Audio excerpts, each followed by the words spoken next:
Hello and welcome back everyone. जैसा कि last videos में हम लोगों ने यूनिट 1 फिनिश किया था, सो होप कि आप लोग यूनिट 1 में आपका कोई डाउट नहीं है। अगर स्टिल आपका कोई डाउट है और जो भी वीडियो आप देखते हैं जिसमें आपको कोई डाउट लगता है तो आप कमेंट सेक्शन में लिख के मेरे से पूछ सकते हैं। I will be happy to answer you.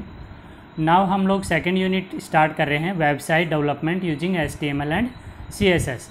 So unit start करने से पहले मैं आप लोगों को बता दूं कि HTML जो है एक मार्कअप लैंग्वेज है और इसका पूरा नाम होता है hyper text markup language. CSS जो है वो कैस्केडिंग स्टाइल शीट होती है जो HTML से हम लोग वेब पेज बनाते हैं।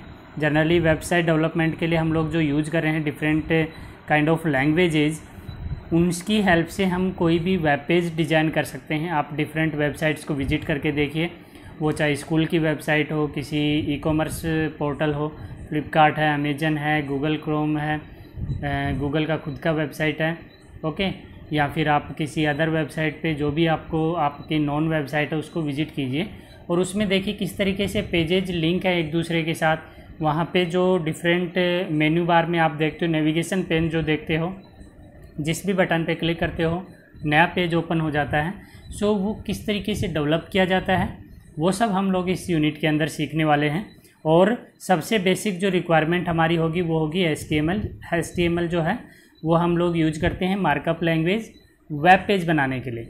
यानी कि एक सिंपल पेज अगर आपको बनाना है वेबसाइट का तो आप HTML में बनाते हैं और वो HTML में बनाने के बाद आप जो पेज आप किसी भी ब्राउज़र पे देखेंगे तो बिल्कुल वो अदर वेबसाइट जो आप विजिट करते हैं उनके जैसा दिखाई देगा, ठीक है। और उसको और ज़्यादा उसमें फ़ीचर्स ऐड करने के लिए, उसकी फॉर्मेटिंग करने के लिए, जैसे आप कोई MS वर्ड पे डॉक्यूमेंटेशन बनाते हैं और उस डॉक्यूमेंटेशन को और अच्छा दिखाने के लिए फॉर्मेटिंग बार में जो ऑप्शंस होते हैं, यानी कि हाईलाइट करना है, अंडरलाइन करना है, कलर करना है, ठीक है, ये सारे ऑप्शंस हमारे पास CSS में अवेलेबल होते हैं जिसको हम बोलते हैं कैस्केडिंग स्टाइल शीट। यानी कि CSS की हेल्प से हम जो वेब पेज HTML में बनाते हैं उसको और अच्छे से रिप्रेजेंट कर सकते हैं।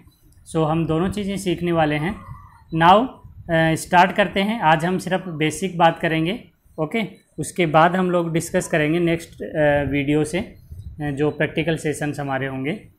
सो स्टार्ट करते हैं। सो इस चैप्टर में हम लोग देखिए क्या क्या सीखने वाले हैं। Using text editor to authorize the HTML document. तो नई टर्म आ गई हमारे लिए टेक्स्ट एडिटर। तो टेक्स्ट एडिटर क्या होता है, नाम से पता चल रहा है, जिसमें हम टेक्स्ट को एडिटिंग करते हैं। यानी कि टेक्स्ट के रेस्पेक्टिव जो सॉफ्टवेयर आप यूज करते हो, जो टूल आप यूज करते हो, जैसे नोटपैड हो गया, नोटपैड प्लस हो गया, या फिर कोई आईडी आप यूज कर रहे हो, ठीक है, ड्रीम वीवर हो गया, तो दीज आर टेक्स्ट एडिटर। तो जो सिंपलेस्ट मैं बात करूं कि जो हर एक कैंडिडेट जो सिस्टम पे यूज करता है विंडो ऑपरेटिंग सिस्टम, तो उसके लिए एक अच्छा और ऑलरेडी सिस्टम ऑपरेटिंग सिस्टम के साथ अवेलेबल जो टेक्स्ट एडिटर आता है वो नोटपैड होता है। तो आप नोटपैड पे जाके काम कर सकते हो, यानी कि उसके अंदर हम HTML का वेब पेज, HTML डॉक्यूमेंट बना सकते हैं। तो ये तो सबसे पहली रिक्वायरमेंट है हमारी, और ये सीखेंगे हम लोग कि टेक्स्ट एडिटर पे HTML पेज कैसे बनाते हैं। एंड बेसिक टैग्स हम लोग सीखेंगे सच दैट आप पैराग्राफ बनाना, एम्फेसिस करना, स्पेशल टाइप का कोई ड्रॉ करना है या क्रिएट करना है तो आप किस तरीके से HTML में करोगे वो सीखेंगे। हाइपरलिंक लगाना हम लोग सीखेंगे। हाइपरलिंक मैं बता दूं कि जितनी भी वेबसाइट्स पे आप विजिट करते हो और किसी भी वेबसाइट पे किसी बटन पे क्लिक करने से नया पेज ओपन हो जाता है तो दैट इज़ कॉल्ड हाइपरलिंक। यानी टेक्स्ट के साथ हम अगर किसी दूसरे पेज, दूसरी लोकेशन का लिंक अगर प्रोवाइड करवा देते हैं तो वो हाइपरलिंक कहलाता है। और ऐसा डॉक्यूमेंट जो है वो हाइपर टेक्स्ट डॉक्यूमेंट हो जाता है, HTML डॉक्यूमेंट हो जाता है, ठीक है। ईमेल का लिंक कैसे क्रिएट करते हैं वो भी हम सीखेंगे इस यूनिट में। Add image on your document, अगर आपको कोई आपके वेब पेज पे, जो वेब पेज आप बना रहे हो उसमें इमेज कैसे इंसर्ट करना है वो भी देखेंगे। एंड टेबल कैसे ड्रॉ कर सकते हैं और उसका लेआउट कैसे बना सकते हैं, ये सारी चीज़ें हम लोग डिस्कस करने वाले हैं इस यूनिट के अंदर। तो बात करते हैं वेबसाइट की, कि वेबसाइट डेवलपमेंट हम लोग अगर सीख रहे हैं तो वेबसाइट होता क्या है ये हमें पता होना चाहिए। तो website is a collection of web page. एक सिंपल भाषा में हम कह सकते हैं कि वेबसाइट जो है वो वेब पेजेज का कलेक्शन होता है। आप किसी वेबसाइट पे विजिट कीजिए, ओके, EDU-DEL का ही आप वेबसाइट ले लीजिए, जो डिपार्टमेंट का वेबसाइट है, दिल्ली गवर्नमेंट एजुकेशनल डिपार्टमेंट। तो जब आप उस पर विज़िट करते हो तो आप देखते होंगे एक पेज पे आपने फॉर एग्ज़ाम्पल स्टूडेंट्स पे किया। सबसे अच्छा एग्जांपल है CBSE की वेबसाइट पे आप जाइए। ओके, CBSE की वेबसाइट पे देखिए, एग्ज़ाम करते हैं तो एग्ज़ाम से रिलेटेड इन्फॉर्मेशन आ जाती है। अबाउट अस करते हैं तो CBSE के बारे में आ जाता है। कॉन्टैक्ट अस करते हैं तो कॉन्टैक्ट की लिस्ट आ जाती है, यानी कि नया पेज ओपन हो जाता है। तो इस तरीके की अलग अलग पेजेस बनाए हुए हैं और उन पे डिफरेंट हाइपरलिंक्स लगा के उनको कनेक्ट किया हुआ है। तो एक सिंपल वे में हम कह सकते हैं वेबसाइट जो है वो कलेक्शन ऑफ वेब पेज है which contents information about the particular organization. जैसे CBSE के बारे में है तो CBSE की इन्फॉर्मेशन उसके ऊपर होगी, किसी इंस्टीट्यूट के बारे में है, किसी प्रोडक्ट के बारे में है तो उस प्रोडक्ट का डिस्क्रिप्शन आपको वहाँ पे मिलेगा। तो इसके लिए हम लोग क्या करते हैं, डिफरेंट वेबसाइट बनाते हैं, वो हमारे डिफरेंट उनका यूज होता है। तो यहाँ पे कुछ एग्जांपल्स भी दिए हुए हैं, आप विजिट करके देख सकते हो। बिंग है, wikipedia.org है, google.com है, amazon.com है। जब आप इन वेबसाइट्स को विजिट करेंगे तो आपको पता चलेगा कि कैसे जो उनका लुक एंड फील कैसा होता है, और हम वैसा ही वेबसाइट बनाने वाले हैं आगे यूनिट के अंदर, तो आप रिलेट कर पाएंगे इन चीज़ों को। ठीक है। Softwares are known as browsers. जो सॉफ्टवेयर हम लोग यूज करते हैं जिस पे वेबसाइट ओपन होती है उसको हम लोग ब्राउज़र बोलते हैं। तो आप गूगल क्रोम पे यूज़ करते होंगे, मोजिला फायरफॉक्स कुछ लोग यूज़ कर रहे होंगे, ओपेरा यूज़ करते हैं, UC ब्राउज़र का यूज़ करते हैं मोबाइल फ़ोन में।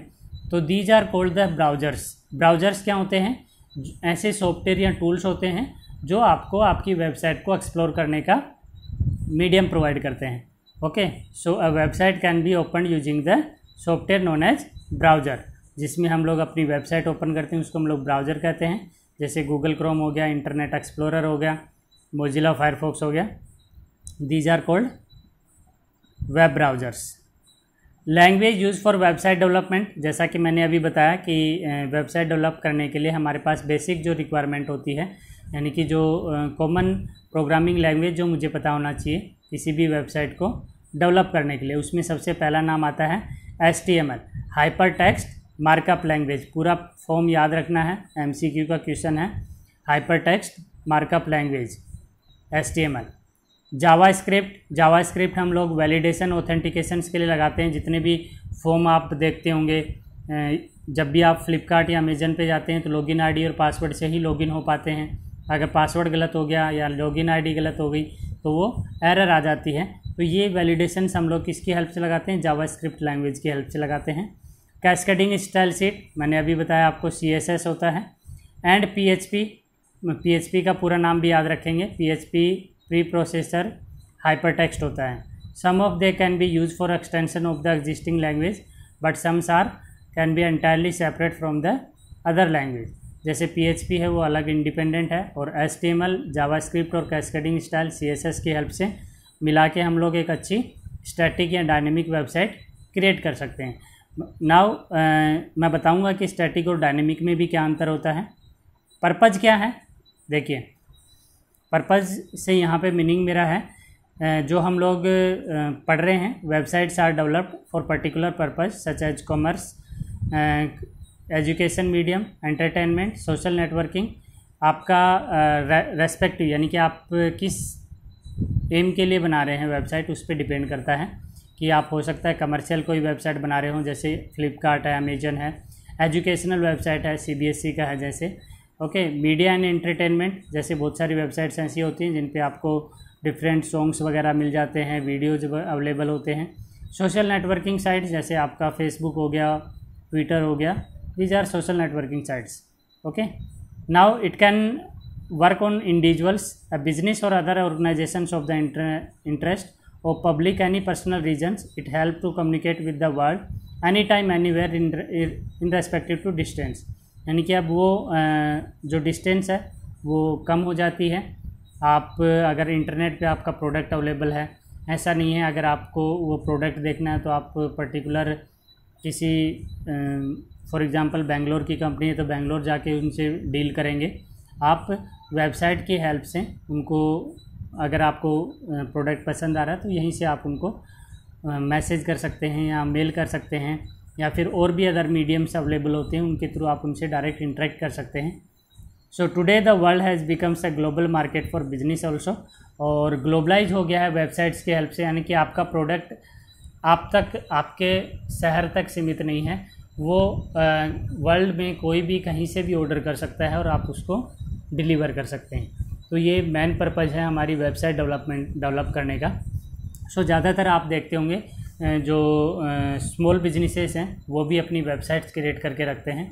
ओके, और अगर आपकी भी कोई ऐसे नियर बाय कोई किसी को कोई रिक्वायरमेंट है तो आप प्रैक्टिस के लिए उस ऐसा प्रोजेक्ट ले सकते हैं कि उसको जितना आप अच्छा बना सकें उनको अवेलेबल कराएं, सच दैट वो आपको आगे नए बिजनेस दे सकें। ओके, सो कल हम लोग बात करेंगे टाइप ऑफ वेबसाइट, यानी स्टैटिक और डायनेमिक वेबसाइट।